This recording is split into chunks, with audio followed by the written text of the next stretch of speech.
Hello friends, welcome back. इस video में हम मैथमेटिक्स का नया टॉपिक स्टार्ट करेंगे। टॉपिक का नाम है टाइम एंड डिस्टेंस, जो सिलेबस में है आपके VLW के। तो ये पहला लेक्चर है इस टॉपिक का और ओवरऑल ये लेक्चर नंबर 34 है हमारा। अगर आपने पिछली वीडियोस नहीं देखी हैं तो वीडियोस आप प्लेलिस्ट में ज़रूर देख लेना, वो प्लेलिस्ट में सब अवेलेबल हैं। और इस वीडियो में हम पहले सिर्फ फार्मूले पढ़ेंगे इस टॉपिक के रिलेटेड, फिर एज यूजुअल हम फिर क्वेश्चन करेंगे। तो पहले कुछ डेफिनेशन है। टाइम क्या होता है? The duration during which an object completes it's journey is called time. वो ड्यूरेशन जिसके दौरान कोई चीज अपनी जर्नी को कंप्लीट करती है उसको हम टाइम कहते हैं। और डिस्टेंस, द पाथ, ये सब आपको पता है already. The path traveled by an object during its journey is called its distance. वो पाथ जो एक ऑब्जेक्ट ने उसकी जर्नी के दौरान ट्रैवल की है उसको हम डिस्टेंस कहते हैं।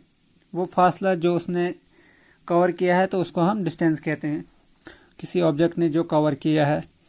Speed, it is the distance covered by an object in 1 unit of time. That is speed equal to distance upon time. It is the distance covered by an object. ये वो distance है जो किसी object ने cover किया है एक unit time में, तो इसको स्पीड कहते हैं। और नोट है यहाँ पे, speed is inversely proportional to time.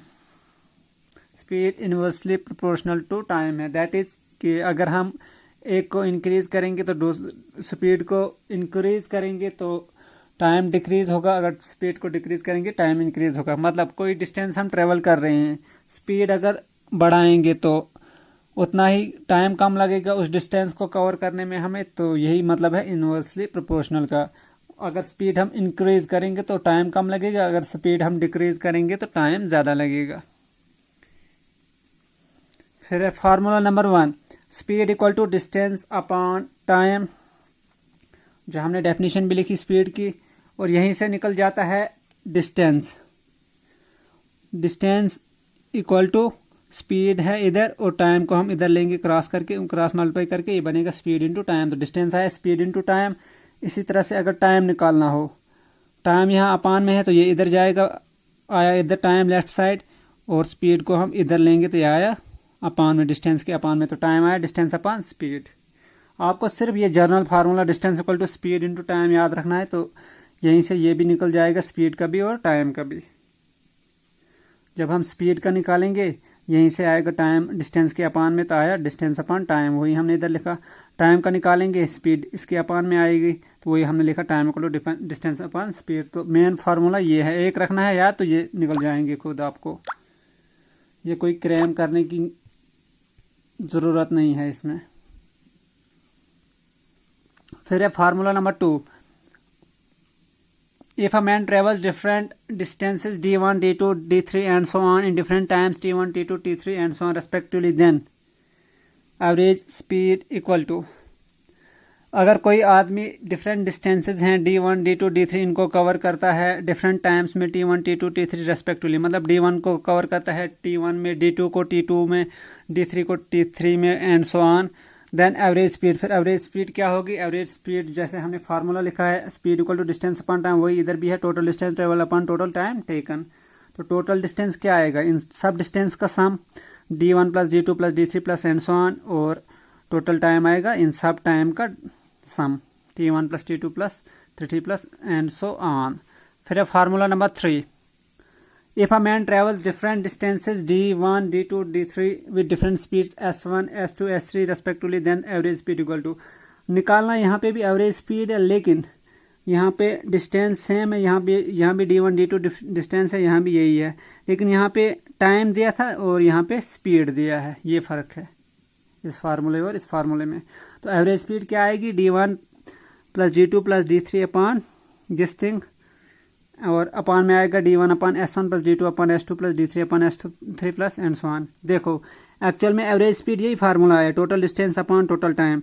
Total distance आया ये सम, लेकिन जब टोटल टाइम निकालेंगे तो टाइम हमें गिवन नहीं है, हमें स्पीड गिवन है, तो टाइम किसके बराबर होता है, ऊपर लिखा हमने formula time equal to distance upon speed, ठीक है। तो यहाँ पे था टोटल टाइम, ठीक है। तो टोटल टाइम जब हम निकालेंगे तो आएगा डिस्टेंस टाइम, जब हमें गिवन नहीं है तो हमने स्पीड और डिस्टेंस से ही टाइम निकालेंगे। तो t1 आएगा d1/s1, t2 आएगा d2/s2, t3 आएगा d3/s3 एंड सो ऑन। तो इस वजह से ये d1/s1 प्लस ये ऐसे है, ठीक है। एक्चुअल में ये यहाँ पे t1 दिया है, यहाँ पे हमें स्पीड दिया है, ऊपर टाइम दिया है, तो ऊपर डायरेक्टली निकल जाता है। तो यहाँ हमें पहले ये निकालना है, उसके बाद हमने पुट करना है। फिर है फार्मूला नंबर 4, ये बहुत इंपॉर्टेंट है क्योंकि ये यूज होता रहेगा हर क्वेश्चन ऑलमोस्ट। जब हम 1 kilometre per hour equal to a into 5/15 metre per second, जब किलोमीटर को हमने किलोमीटर पर आवर दिया होगा कोई क्वेश्चन और हमने निकालना होगा उसको मीटर पर सेकंड, मतलब किलोमीटर को हमने जब कन्वर्ट करना होगा मीटर पर सेकंड में किलोमीटर पर आवर को, तो क्या करना है। फॉर एग्जांपल a है 10 किलोमीटर, ठीक है। इसको जब हम करेंगे मीटर पर सेकंड तो इसको मल्टीप्लाई करना है हमने 5/18, ठीक है। फिर ये हो जाएगा metre per second. For example a की लेंगे अगर 1 वैल्यू, तो 1 किलोमीटर पर आवर कितना आएगा, यहाँ a की जगह 1 into 5/18 that is 5/18 metre per second. तो 1 किलोमीटर पर आवर किसके बराबर आया, 5/18 मीटर पर सेकंड, ठीक है। इसी तरह अगर मीटर पर सेकंड को कन्वर्ट करना होगा किलोमीटर पर आवर, तो a आएगा, तो ये तो आएगा, ये आएगा मल्टीप्लाई ये वाला नंबर, यहाँ पे रिवर्स होगा अब 18/5 किलोमीटर पर आवर, ठीक है। मतलब जब हम मीटर पर सेकंड को कन्वर्ट करना है, हमने उस नंबर को मल्टीप्लाई करना है 18/5, तो वो कन्वर्ट होगा किलोमीटर पर आवर। और अगर a की वैल्यू हम मान लेंगे तो ये आएगा 1 मीटर पर सेकंड। इसको जब इसकी वैल्यू किसके बराबर आएगी, a की जगह यहाँ पे 1, ये बनेगा 18/5 kilometre per hour. 1 metre per second equal to 18/5 kilometre per hour, ठीक है। अब इसको याद कैसे, कभी एग्जाम में आपको कंफ्यूजन होगा कि इसमें करना है 18/5 कि इसमें 5/18 किस में करना है मल्टीप्लाई। देखो यहाँ पे बड़ा नंबर है, पहले बड़े से जाना है हमने, किलोमीटर से जाना है मीटर की तरफ, मतलब बड़े से छोटे की तरफ जाना है। तो मल्टीप्लाई कौन सा करेंगे हम एक के साथ, छोटा नंबर। अब देखो छोटा कौन है, 5/18 और 18/5 में 5/18 है छोटा, 18/5 आएगा 3 पॉइंट समथिंग, 5/18 आएगा 0 पॉइंट समथिंग, ठीक है। जब हम बड़े से छोटे की ओर जाएंगे तो हमने छोटा नंबर करना है मल्टीप्लाई, तो छोटा नंबर है 5/18। जब हम मीटर से किलोमीटर जाना है, मतलब छोटे से बड़ा जाना है, तो ये आएगा 18/5, मतलब बड़ा नंबर मल्टीप्लाई करना है इन दो में। इसमें होता है कंफ्यूजन, बस इसमें यही आपने याद रखना है, बड़ा छोटा, बस ये कभी नहीं फंसोगे इसमें। फिर formula number 5, if 2 objects are in motion and their speeds are a b respectively, then अगर 2 ऑब्जेक्ट्स मोशन में है और उनकी स्पीड है, एक की है a, b की है b, मतलब 1 किलोमीटर भी हो सकता है, मीटर पर सेकंड भी हो सकता है, किलोमीटर पर और भी हो सकता है। इसलिए यहाँ से तो डायरेक्टली लिखा है a की स्पीड है a, b की है b। तो रिलेटिव स्पीड क्या होगी, if the 2 objects are moving in opposite direction, तो रिलेटिव स्पीड होगी a प्लस b, ठीक है। ऑपोजिट डायरेक्शन फॉर एग्जांपल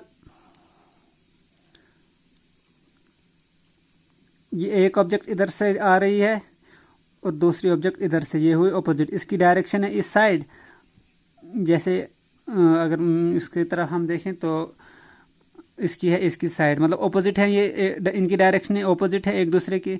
तो जब ये कंडीशन होगी, एक यहाँ से आ रहा है एक यहाँ से आ रहा है और एक की स्पीड है a और दूसरी की स्पीड है b, तो एवरेज स्पीड क्या आएगी, a प्लस b, ठीक है। मतलब एक नॉर्थ की ओर जा रहा है, दूसरा साउथ की ओर जा रहा है, तो इनकी एवरेज स्पीड होगी a प्लस b। इसी तरह ईस्ट और वेस्ट की तरफ, एक ईस्ट दूसरा वेस्ट, तो एवरेज स्पीड आएगी a प्लस b, मतलब ऐड होगी जब ये ऑपोजिट होंगे। और दूसरा फार्मूला ऐसे ही है, रिलेटिव स्पीड किसके बराबर आएगी, a minus b if 2 objects are moving in the same direction, ठीक है। अगर दोनों सेम डायरेक्शन में मूव कर रहे हैं तो फिर रिलेटिव स्पीड दैट इज, ये भी इसी डायरेक्शन में कर रहा है और ये भी इसी डायरेक्शन में जा रहा है, ठीक है। पैरेलल भी हो सकता है, यहाँ सेम पाथ भी हो सकता है, तो यहाँ पे भी पैरेलल भी हो सकता है, नीचे भी हो सकता है, या सेम भी हो सकता है। तो एक मतलब डायरेक्शन सेम, एक की a है और b की दूसरे की b है स्पीड। तो जब ये सेम डायरेक्शन में जाएगा तो एवरेज स्पीड क्या आएगा, a माइनस b। लेकिन यहाँ पे ख्याल रखना, माइनस बड़े में से छोटा करना होगा। अगर ए की स्पीड ज़्यादा है, यहाँ पे इस हिसाब से अगर देखा जाए तो A greater than B, that is A की स्पीड ज़्यादा है बी की, मतलब ए ज़्यादा है, ए फर्स्ट ऑब्जेक्ट की है ना ए, तो इसकी स्पीड ज़्यादा है सेकंड ऑब्जेक्ट ए से बी, तो वही करना है हमने, माइनस बड़े में से छोटा करना है। ठीक है, अगर ये 10 है ए की स्पीड, बी की 5 है, तो हमने करना 10 माइनस, जब सेम डायरेक्शन होगी तो हमने करना 10 माइनस 5 होगी इनकी रिलेटिव स्पीड। फिर है formula number 6, if the ratio of the speeds of A and B is x is to y, then the ratio of the time taken by them to cover the same distance is given by. अगर दो objects की speed का ratio है x is to y, तो फिर time का ratio क्या होगा उन दो का, जो और जब वो सेम डिस्टेंस कवर करेंगी वो होगा 1/x इज टू 1/y। ये कैसे आया 1/x? क्योंकि हमें पता है speed is inversely proportional to time. अगर स्पीड इनकी x/y है तो टाइम में जब निकालेंगे तो ये होगा 1/x 1/y, ये अपान में आएगा। ठीक है, इसी को जब हम करेंगे तो ये आएगा y इज टू x। ये कैसे आएगा y इज टू x? अगर आपको एलसीएम निकालना आता हो तो फिर ये आपको आ गई होगी समझ कि कैसे है। फॉर एग्जांपल यहाँ पे x है, यहाँ पे y, फिर हम बनाते थे एलसीएम के लिए सेम टर्म, बहुत बार हमने ये क्वेश्चन में किया है एलसीएम, वहाँ पे नंबर में था, तो यहाँ पे सेम क्या बनेगा, इसको y से मल्टीप्लाई करेंगे बनेगा xy, इसको x से मल्टीप्लाई करेंगे बनेगा xy, ये भी ठीक है, मतलब ये आया सेम xy। अब जब इसको y से मल्टीप्लाई किया नीचे, ऊपर भी y से किया, ठीक है, और यहाँ पे x से किया तो ऊपर भी x से किया, आया हमारे पास ऊपर y इज टू x, तो नीचे आया xy इज टू xy और xy कैंसिल हो जाएगा, यहाँ पे था y, यहाँ पे था x, ये आया y into x। In short आप डायरेक्टली याद रखना, ये मैंने समझाया कि ये कैसे आता है, ये खुद ही नहीं आता, ये सब करने के बाद आता है, तो आपको मगर डायरेक्टली याद रखना है y is to x 1/x। इसका ये अगर स्पीड है a इज टू b की x is to y ratio में, जब टाइम करेंगे तो ये उल्टा हो जाएगा, रेशो ये आएगा y इज टू x। लेकिन ये कैसे आता है, ये यहाँ से यहाँ पहुँचते हैं हम, ठीक है, मगर आपने डायरेक्ट इसका ये वाला स्टेप याद रखना, मतलब रिवर्स होता है, क्योंकि स्पीड और टाइम का इनवर्स रिलेशन है। Formula number 7, if a distance is covered at the rate of x kilometer per hour and the same distance is covered at the rate y kilometer per hour, then the average speed for the whole journey is। इस type का formula हमने averages का topic जब पढ़ा है वहां पे किया हुआ है, आपको याद होगा जरूर। तो अगर कोई डिस्टेंस है उसको कवर किया जाता है x किलोमीटर पर आवर, और फिर दोबारा से सेम डिस्टेंस को कवर किया जाता है y kilometre per hour, then the average speed for the whole journey, पूरी जर्नी की एवरेज स्पीड क्या होगी 2xy upon x plus Y kilometre per hour. ठीक है, इसी के रिलेटेड दूसरा फार्मूला भी यूजुअली क्वेश्चन ऐसे आता है, if a bus travel from A to B with the speed x kilometre per hour, यही, and return from B to A with the speed y kilometre per hour. देखो यहाँ पे then the average speed will be 2xy upon x plus y, formula same है, question ही same है, ये फार्मूले की ये कंडीशन ही सेम है, लेकिन फर्क सिर्फ इतना है, यहाँ बोला है सेम डिस्टेंस, लेकिन यहाँ सेम का यूज नहीं किया है। यहाँ पे इन्होंने बोला ए टू बी बी टू ए, लेकिन ए टू बी अगर हम जाएंगे कोई डिस्टेंस, तो जब बी टू ए वापस आएंगे, ए टू बी हम इधर गए, तो बी टू ए जब इधर आएंगे तो डिस्टेंस सेम ही रहेगा ना। For example A to B गए पहले, फिर बी से ए आए, तो डिस्टेंस हमारे पास फासला बिल्कुल वही है, तो वही ये फार्मूला है, एक्चुअल में ये सेम फार्मूला है, तो इसमें कंफ्यूजन नहीं होना। तो ये फार्मूला यही है 2xy upon x plus y. Formula number 8, two person A and B start running at the same time in opposite direction from 2 points and after passing each other they complete their journey in x and y और respectively. Then दो बंदे हैं, वो एक का नाम है ए और दूसरा का नाम है बी, तो start running at the same time पे ये रनिंग स्टार्ट करते हैं, लेकिन किस डायरेक्शन में, ऑपोजिट डायरेक्शन में, फ्रॉम 2 पॉइंट्स, 2 पॉइंट्स हैं पी, यहाँ से ए जा रहा है इधर की ओर, ए का मोशन है इधर की ओर, और यहाँ से बी का मोशन है इधर की ओर, मतलब ये फेस टू फेस हैं, तो ऑपोजिट डायरेक्शन इसकी इधर के लिए है डायरेक्शन और इसकी इधर के लिए ऑपोजिट डायरेक्शन, और 2 पॉइंट्स हैं पी और क्यू, ठीक है। And after passing each other, और जब ये किसी पॉइंट पे एक दूसरे को क्रॉस करेंगे, मतलब यहाँ सपोज यहाँ पे पहुंचेगा ये और ये, मतलब यहाँ पे मिलते हैं, उसके बाद जो ए की जर्नी है यहाँ के लिए और बी की है यहाँ के लिए, क्रॉस करने के बाद after passing each other they complete their journey in X and Y और रेस्पेक्टिवली, और यहाँ पे ये अगर क्रॉस करते हैं तो ए यहाँ से आगे लेता है कंप्लीट डिस्टेंस करने के लिए एक्स और टाइम, और बी लेता है यहाँ तक पहुँचने के लिए वाई और time. Then A speed is to B speed is to, A और बी की स्पीड का रेशो होगा यहीं पे, ये भी उल्टा हो जाएगा, ठीक है, क्योंकि इन्होंने टाइम लिया और टाइम का उल्टा हो जाएगा। तो यहाँ मगर यहाँ पे अंडर रूट में होगा, ये थी ए के लिए, ये थी बी के लिए टाइम। तो जब ये निकालेंगे स्पीड तो ये रिवर्स होगा, पहले आएगा वाई फिर आएगा एक्स, लेकिन दोनों पे अंडर रूट होगा, स्क्वायर रूट होगा। Formula number 9, a person goes a certain distance with speed s1 km per hour and return back at speed of s2 km per hour. The total time taken for the journey is t, or the distance traveled is free distance लिखा है मैंने formula.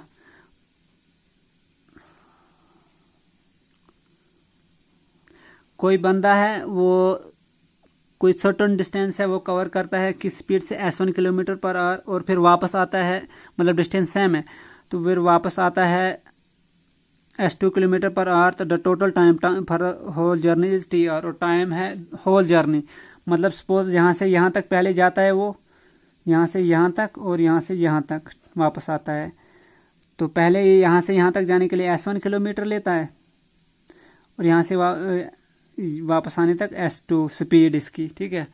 तो लेकिन इस पूरी journey का total time कितना है, यहाँ से यहाँ और यहाँ से यहाँ वापस आने तक, वो the total time for the whole journey is T R, वो है टी आर। तो हमने बताना है डिस्टेंस ट्रेवल इज, मतलब कितना डिस्टेंस ने ट्रेवल किया यहाँ से यहाँ टोटल। तो वो ये फार्मूला बताएगा, distance equal to T into s1 into s2 upon s1 plus s2। s1 is speed, this s1 and s2 is this speed. इनको पहले मल्टीप्लाई करना है ऊपर, फिर नीचे डिवाइड में ऐड करना है। Formula number 10, if d1 distance is travel in t1 time and d2 distance is travel in t2 time, then अगर d1 डिस्टेंस को ट्रेवल किया जाता है t1 टाइम में और d2 डिस्टेंस को ट्रेवल किया जाता है t2 टाइम में, मतलब यहाँ पे स्पीड कांस्टेंट है। अब देखो स्पीड हमें पता होता है डिस्टेंस अपॉन टाइम के बराबर होता है। अब जब if d1 distance is travel in t1 time and d2 distance is travel in t2 time, d1 distance को t1 टाइम में ट्रेवल किया जाता है, स्पीड वही है, और फिर d2 डिस्टेंस को ट्रेवल किया जाता है t2 टाइम में, स्पीड फिर वही है। मतलब ये कुछ नंबर है, d1 डिस्टेंस सपोज 10 किलोमीटर है, इसको 5 मिनट्स में किया जाता है, फिर कोई 20 किलोमीटर इसको 10 मिनट में किया जाता है कवर, और स्पीड सेम है, तो फिर ये रिलेशन क्या होगा, तो ये होगा एक्चुअल में ये होता है ना स्पीड डिस्टेंस अपॉन टाइम। अब जब स्पीड सेम है तो इसके लिए आया जो फर्स्ट स्पीड थी फर्स्ट जब जर्नी के लिए, तो स्पीड आई d1 अपॉन t1, ठीक है, डिस्टेंस अपॉन टाइम। लेकिन स्पीड इक्वल टू है, इसकी भी सेम स्पीड है, तो आया फिर इक्वल टू, यहाँ पे था स्पीड 2, लेकिन स्पीड 2 किसके बराबर है, s2 किसके बराबर है, d2 अपॉन t2। तो इसी को जब हम क्रॉस मल्टीप्लाई करेंगे, ये आएगा d1 d2 equal to d2, d1 को मल्टीप्लाई किया t2 से आया d1 d2 equal to d2 को मल्टीप्लाई किया t1 से आया d2 t1। उसके बाद है फार्मूला नंबर 10a, ये एक्चुअल में मैंने बाद में लिखा था तो फिर मैंने इसको a रखा नाम, ये मिलते जुलते हैं ये दो फार्मूले। If in a certain time d1 distance is travel with speed s1 and d2 distance is travel with speed s2, then, तो यहाँ पे स्पीड दी है और डिस्टेंस दिया है, तो मतलब यहाँ पे टाइम कांस्टेंट है। तो टाइम किसके बराबर होता है, सर्टन टाइम में पहले d1 डिस्टेंस कवर किया जाता है s1 स्पीड से, और d2 डिस्टेंस कवर किया, फिर d2 डिस्टेंस को कवर किया जाता है s2 स्पीड से, मतलब टाइम कांस्टेंट है, और टाइम होता है distance upon speed. Distance upon speed जब टाइम सेम है, हमारे पास है t1 इक्वल टू t2, क्योंकि यहाँ पे सेम है। इसी तरह यहाँ पे था s1 इक्वल टू s2, तो s1 के लिए आया स्पीड 1 के लिए आया d1 बाई d2, क्योंकि स्पीड होता है डिस्टेंस अपॉन टाइम, और s2 के लिए आया d2 बाई d2। और इसी तरह इसमें भी है, तो time t1 equal to t2 है हमारे पास टाइम, तो t1 किसके बराबर है, डिस्टेंस अपॉन स्पीड, डिस्टेंस है d1 अपॉन s1, तो ये आई किसकी वैल्यू t1 की, ये आएगा इक्वल टू फिर t2, क्योंकि टाइम सेम है तो हमने लिखा t1 इक्वल टू t2, तो T2 किसके बराबर आएगा, D2 अपन S2 डिस्टेंस अपन टाइम। तो इसी को जब क्रॉस मल्टीप्लाई करेंगे आएगा D1 इंटू S2, ठीक, फिर equal to D2 into S1। अब हैं ये फार्मूले, ये हैं ट्रेन के रिलेटेड जो क्वेश्चन होते हैं, ट्रेन बेस्ड प्रॉब्लम उनके related. The distance covered by the train in passing a pole or a standing man or a signal post और any other object of negligible length is equal to the length of the train. कोई train है, जब वो पास करेगी किसी पोल को या किसी स्टैंडिंग मैन को या किसी सिग्नल पोस्ट को या किसी भी कोई भी ऑब्जेक्ट जिसका नेग्लिजिबल लेंथ है, मतलब बहुत कम लेंथ है ट्रेन के कंपैरिजन में, तो वो डिस्टेंस कितना होगा जब उसने ट्रेन किया होगा, उस पोल को पास किया होगा या मैन को, तो वो होगी लेंथ ऑफ द ट्रेन के बराबर। जितनी उसकी लेंथ होगी उतना ही वो डिस्टेंस होगा, ठीक है। फॉर एग्जांपल कोई पोल है ट्रेन रास्ते में, तो ट्रेन उसको कवर कर रही है, तो हमने निकालना है कि ट्रेन ने कितना डिस्टेंस लगा इस पोल को कवर करने में, तो वो सेम आएगी जो ट्रेन की लेंथ होगी।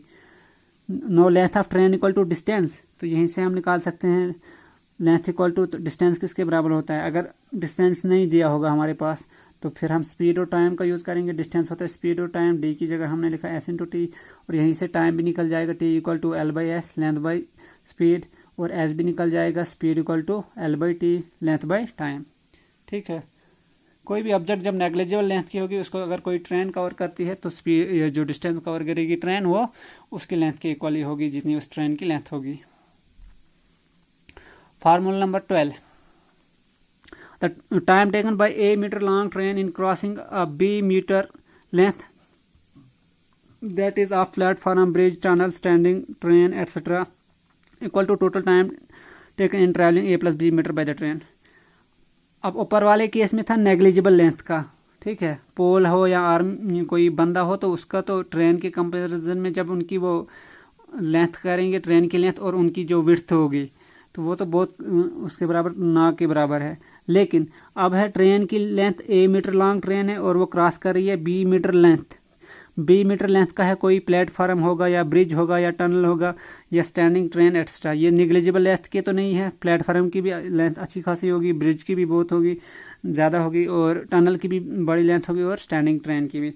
तो जब किसी प्लेटफॉर्म या किसी ब्रिज को या टनल को या स्टैंडिंग ट्रेन को जिनकी मीटर लेंथ है बी मीटर, तो उसको जब क्रॉस करेगी कोई ट्रेन जिसकी लेंथ है ए मीटर, तो टाइम कितना लगेगा उसको कवर करने में,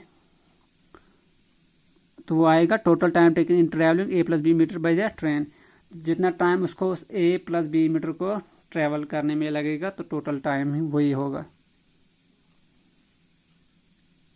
मतलब लेंथ का सम और उस प्लेटफॉर्म का सम, उनका जो ये डिस्टेंस बना ए प्लस बी मीटर, तो इसको जितना टाइम लगेगा ट्रेन को कवर करने में, तो वही टोटल टाइम होगा प्लेटफॉर्म को कवर करने में, क्रॉस करने में।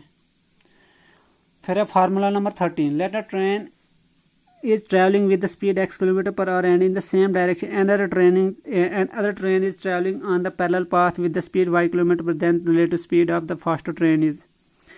इस टाइप का क्वेश्चन हमने पीछे भी किया, वहां पे जब सेम डायरेक्शन में दो चीजें मैं बता देता हूं वो क्या था।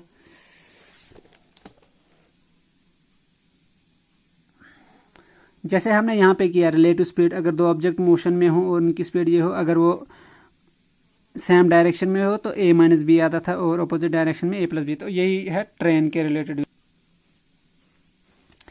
तो ये वो मैंने बता दिया कैसा है ये फार्मूला, ये हमने ऑलरेडी किया हुआ है, उसी से रिलेटेड है। Let a train is travelling with the speed x kilometre per hour and in the same direction and other train is travelling on the parallel path with the speed y kilometre per hour. कोई train जा रही है इस path पे x kilometre per our है, और parallel path पे direction दोनों की सेम है, उसकी स्पीड है y kilometre per hour. Then the relative speed of the faster train equal to, एक ट्रेन जा रही है x किलोमीटर की स्पीड से और उसी डायरेक्शन में दूसरी ट्रेन जा रही है y किलोमीटर की स्पीड से, तो रिलेटिव स्पीड क्या होगी फास्टर ट्रेन की, वो होगी x minus Y kilometre per our.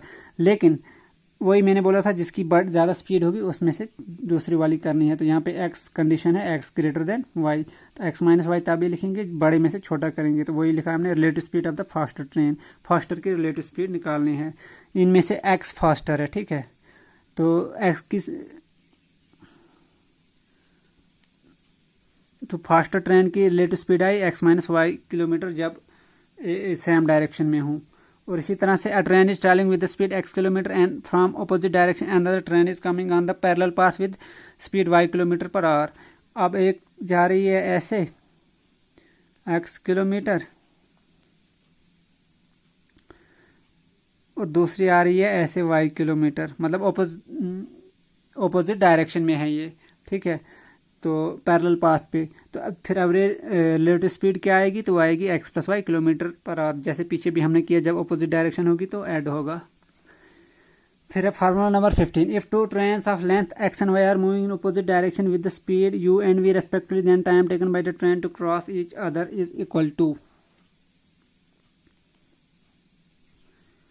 दो ट्रेन्स हैं जिनकी लेंथ है x किलोमीटर और y किलोमीटर, x और y मतलब ये मीटर भी हो सकता है, कुछ भी हो सकता है, तो आर मूविंग, यूजुअली मीटर ही होगा, are moving in opposite direction में। ऑपोजिट डायरेक्शन मतलब ये जा रही है इधर से और ये आ रही है इधर से, मगर पैरेलल पाथ है, एक ही पाथ तो नहीं होगा क्योंकि ये फिर क्रैश करेंगी आपस में। Opposite direction with speed u and v, इसकी है, इसकी लेंथ है ट्रेन की जो इस साइड के लिए जा रही है x मीटर रखते हैं, और स्पीड है इसकी u, और जो दूसरे साइड से आ रही है उसकी स्पीड है v, speed equal to v, और इसकी लेंथ है y meter. Then time taken by train to cross each other, एक यहाँ से जा रही है दूसरे यहाँ से, तो कितना टाइम लगेगा इनको एक दूसरे को क्रॉस करना। सपोज ये कहीं यहाँ पे क्रॉस करते हैं या कहीं पे भी, तो वो टाइम क्या होगा, वो होगा इनकी लेंथ का सम x प्लस वाई अपान इनकी स्पीड का सम। लेकिन ये कब है, जब ये अपोजिट डायरेक्शन में होंगी, और यही फार्मूला है जब ये एक सेम डायरेक्शन में होगी, तो फिर हमने निकालना है फास्टर ट्रेन कितने टाइम में दूसरी ट्रेन को क्रॉस करेगी, स्लोवर ट्रेन को। If two trains of length x and y are moving in the same direction with speed u and v respectively, अब सेम डायरेक्शन में है, एक इधर से जा रही है एक इधर से जा रही है, इसकी स्पीड है u, इसकी स्पीड है v। Then the time taken by the faster train to cross the slower train, तो यहाँ पे था क्रॉस ईच अदर, क्योंकि एक इधर से आ रही है और एक इधर से जा रही है, एक इधर से आ रही है, तो ये क्रॉस करेंगे। लेकिन यहाँ पे कैसे क्रॉस करेंगे, एक को पीछे छोड़ेगी दूसरी ट्रेन, ठीक है। Then the time taken by the faster train to cross the slower train is equal to, faster train ये कितना टाइम लेगी क्रॉस करने में स्लोअर ट्रेन को, वो आएगा x प्लस वाई, मतलब लेंथ का सम, सिर्फ नीचे माइनस आएगा u माइनस वी, जब सेम डायरेक्शन में होगा तो माइनस। लेकिन कंडीशन याद रखना, जिसकी ज़्यादा स्पीड होगी, जैसे इधर हमने लिखा है condition u greater than v, मतलब जो फर्स्ट ट्रेन है जिसकी लेंथ x है, इसकी स्पीड u है, ये ग्रेटर है v से, तो वो उसमें से माइनस करना है स्लोअर जो कम स्पीड है। अब है formula number 17, if two trains A and B start at the same time from point P and Q toward each other, and after crossing each other they take t unit time in reaching point Q and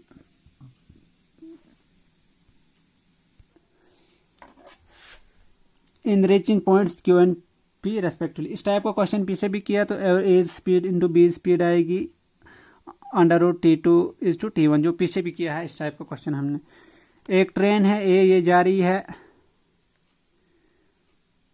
ये point P से ये जा रही है train A और जा रही है पॉइंट Q की तरफ एट द सेम टाइम से स्टार्ट करें from point P and Q toward each other. ये P से जा रही है और Q से B वाली ट्रेन आ रही है, ठीक है, और सेम टाइम पे इन्होंने स्टार्ट किया। ये A वाली ट्रेन Q की तरफ जा रही है और B वाली ट्रेन P की तरफ आ रही है, ठीक है। And after crossing each other, और एक दूसरे को सपोज यहाँ पे इन्होंने क्रॉस किया, इसके बाद A वाली ट्रेन को यहाँ तक पहुँचने के लिए कितना टाइम लगा, T1, they after crossing each other they take T1 time and T1 T2 time in reaching point Q and P respectively. T1 time लिया A वाली ट्रेन ने Q तक पहुँचने के लिए, और T2 टाइम लिया B वाली ट्रेन ने P तक पहुँचने के लिए, ठीक है। यहाँ पे क्रॉस किया, और क्रॉस करने के बाद A ट्रेन को यहाँ तक पहुँचने के लिए T1 टाइम लगा, और B ट्रेन को यहाँ से इधर पहुँचने के लिए क्रॉस करने के बाद T2 टाइम लगा। तो फिर A speed is to B speed किसके बराबर होगी, ये उल्टा हो जाएगा, T2 is to T1, under root आएगा दोनों पे, ठीक है। तो ये पहले भी हमने इसका क्वेश्चन किया है, ये इस टाइप का फार्मूला किया।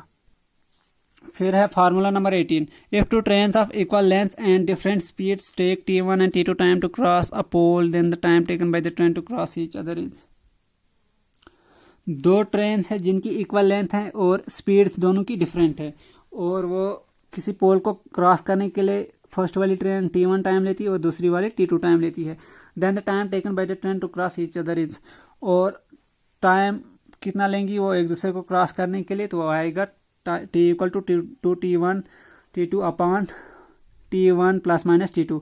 अब देखो ये प्लस साइन जो इधर, ये किसके लिए sign, we use plus sign if trains are moving in opposite direction, जैसे पीछे भी हमने किया, जब वो अपोजिट डायरेक्शन में मूव करते हैं हम प्लस करते हैं यूज, और जब वो सेम डायरेक्शन में we use negative sign if trains are moving in same direction.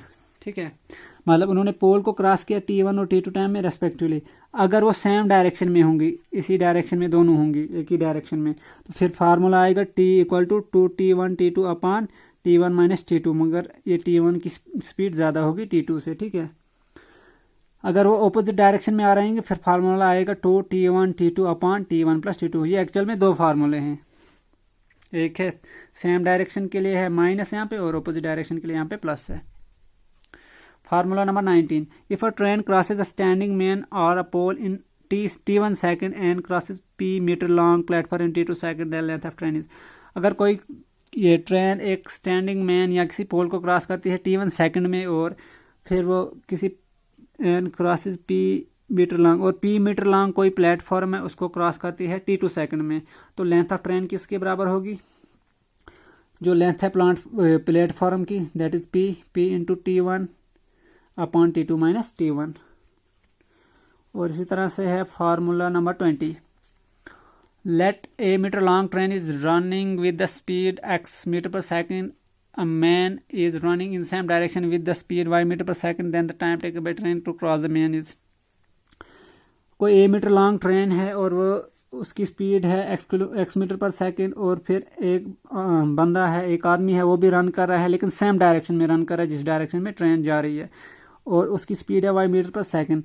Then time taken by the train to cross the man is, तो मतलब ट्रेन कितना टाइम लेगी, क्योंकि ट्रेन की स्पीड ज़्यादा होगी मैन से, उस बंदे को क्रॉस करने में लेगी a upon x minus Y seconds. a है ट्रेन की लेंथ और x है स्पीड ट्रेन की, माइनस होगी मैन की स्पीड, क्योंकि ये सेम डायरेक्शन में है इसलिए ट्रेन की बड़ी स्पीड, जिसकी ज़्यादा स्पीड है उसमें से माइनस करना है जिसकी कम स्पीड है, ज़्यादा ट्रेन की होगी, तो x माइनस वाई किया। और ये फार्मूला भी इसी रिलेटेड है, let A metre long train is running with the speed x metre per second, a man is running in the opposite direction of train with the speed of y metre per second, then the time taken by the train to cross the man is. और अब opposite direction में है, train की length वही है, उतनी है length a metre, और स्पीड है x मीटर पर सेकंड, और मैन जो है वो मैन की स्पीड है y मीटर पर सेकंड, लेकिन मैन ऑपोजिट डायरेक्शन में रन कर रहा है ट्रेन के, तो ट्रेन को कितना टाइम लगेगा उस बंदे को क्रॉस करने में, तो a upon X plus Y. जब ऑपोजिट डायरेक्शन में हम x प्लस वाई, ऊपर भी हमने वैसे यूज किया, इधर भी x प्लस वाई, लेकिन सेकंड ये टाइम निकाल रहे हैं। तो ये थे ट्रेन के रिलेटेड फार्मूले। अब कुछ बोट एंड स्ट्रीम, ज़्यादा ट्रेन के रिलेटेड ही क्वेश्चन आएंगे, तो अब इस बोट का स्ट्रीम का भी पढ़ लेते हैं, क्या पता यहाँ से भी आ जाए। डाउन स्ट्रीम मोशन क्या होता है, if the motion of a boat और swimmer is along the direction of stream then such motion is called down stream motion. अगर किसी बोट का मोशन या कोई स्विमर है उसकी मोशन है सेम डायरेक्शन में जिस डायरेक्शन में स्ट्रीम फ्लो कर रही है, जहाँ की ओर स्ट्रीम फ्लो कर रही है और वहीं की ओर वो बोट भी जा रही है, स्विमर भी जा रहा है, तो उस टाइप के मोशन को कहा जाता है डाउन स्ट्रीम मोशन।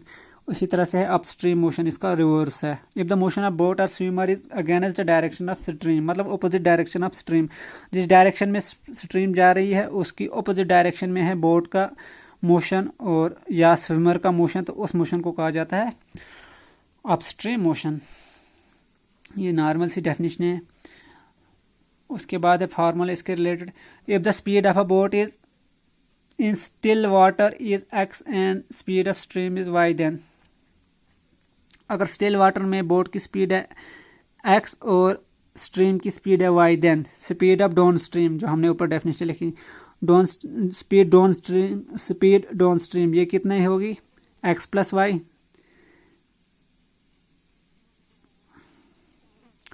मतलब बोट की स्पीड और स्ट्रीम की स्पीड इसको ऐड करना है, जब डाउन स्ट्रीम होगा स्पीड अप स्ट्रीम होगा तो x माइनस वाई, मतलब बोट की स्पीड से हमने माइनस करना है स्ट्रीम की स्पीड को, ठीक है। बोट की स्पीड से माइनस करना स्ट्रीम की स्पीड को, कब? जब अप स्ट्रीम होगा, ठीक है। मतलब ये ऑपोजिट है तो माइनस करना है। ट्रेन वाले में ऑपोजिट में हम ऐड करते थे, लेकिन यहाँ पे माइनस करना है क्योंकि स्पीड कम होगी जब हम स्ट्रीम के रिवर्स में चलेंगे। स्ट्रीम ऊपर से आ रही है, हम नीचे से जा रहे हैं ऊपर की ओर, तो हमारी स्पीड में कमी होगी। और अगर हम स्पीड की डायरेक्शन में जाएंगे तो स्पीड में स्पीड बढ़ जाएगी हमारी, x प्लस वाई तभी है। और उसके बाद speed of boat in still water, तो बोट के लिए हमने x लिखा था, वो यहाँ पे x है। तो स्पीड ऑफ बोट कितनी होगी? वो होगी speed down stream plus speed up stream, 1/2 speed down stream plus speed up stream, जब बोट की निकालेंगे हम। और स्पीड अप स्ट्रीम, तो उसके लिए हमने y लेट किया था, तो वो क्या होगी? 1/2 speed down stream minus speed up stream. Boat के लिए जब निकाला था तो वहां पे था 1/2 स्पीड डाउन स्ट्रीम प्लस था, लेकिन अब स्ट्रीम के लिए जब निकालेंगे तो 1/2 down stream minus speed up stream, ठीक है। माइनस का फर्क है, बाकी कुछ भी नहीं है। फिर है formula number 23। A man rows a certain distance down stream in X R, ये एक्स आर है, and return the same distance in Y R when the stream flows at the rate of 1 kilometre per hour, then the speed of the man is given by. कोई बंदा है वो रो करता है, मतलब वो उसकी जा रहा है नीचे की ओर जा रहा है डाउन स्ट्रीम में, तो उसकी स्पीड है एक्स आर, नहीं सर्टन डिस्टेंस को वो जा रहा है डाउन स्ट्रीम, जब जा रहा है तो कितने टाइम में जा रहा है वो एक्स आर में जा रहा है। एक्स आर उसको लग रहा है डाउन स्ट्रीम जाने में, किसी डिस्टेंस को कवर करने में, और फिर वापस जब आता है सेम डिस्टेंस को वापस कवर करता है, तो वो उसको टाइम लगता है वाई आवर उस डिस्टेंस को कवर करने में। तो when the stream flow at the rate of 1 kilometre per hour, और स्ट्रीम की स्पीड है 1 kilometre per hour, then the speed of the man is given by, तो मैन की स्पीड किसके बराबर होगी इस होल जर्नी की? तो वो होगी a into x plus y upon y minus x. A आया ये जो स्पीड है स्ट्रीम की, और x प्लस वाई आया down stream plus up stream upon y minus x, y minus x, y ये और x ये।